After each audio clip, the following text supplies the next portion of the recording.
Hello viewers, நான் Jose. ஸ்ரீலங்காவோட இப்போதைய நிலை என்னென்னா, கிட்டத்தட்ட 10 lakhsக்கும் மேலே மக்கள் தித்வா புயலால் பாதிக்கப்பட்டிருக்காங்க. இப்போ வரைக்கும் பார்த்தீங்கன்னா 196 பேர் இறந்துருக்காங்கன்னு, 228 பேர் இந்த மழை வெள்ள நிலச்சரிவால் காணாமல் போயிருக்காங்க அப்படின்னு சொல்லியிருக்காங்க. இன்றைக்கி அதாவது நவம்பர் 30 மாவிலாறு அணை உடஞ்சிருக்கு. இதனால் முதுர் ஃபுல்லாக வெள்ளமில் மூழ்கிருச்சு. அது மட்டும் இல்லாமல் குளம் ஆறு எல்லாமே ஃபுல்லாக இருக்குது அப்படின்னு சொல்லியிருக்காங்க. இதனால் ஸ்கூல் எக்ஸாம்லாம் காலவரையின்றி தள்ளி வச்சுருக்காங்களாம்.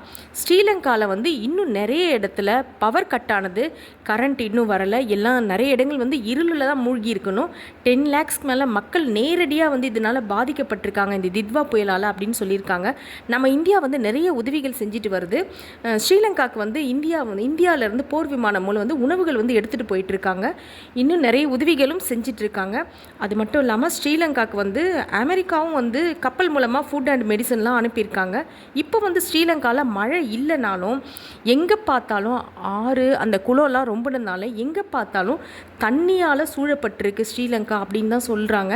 ஏன்னா இன்றைக்கி உடஞ்ச இந்த ஆறு, இன்றைக்கி உடஞ்சிருக்க இந்த ஆறாலையும் வேறு ஃபுல்லாக தண்ணியாகவே இருக்குது. மாவிலாறு உடைஞ்சதுனால ஃபுல்லாகவே எல்லா இடங்களும் தண்ணியால் சூழப்பட்டிருக்கு அப்படின்னு சொல்லியிருக்காங்க.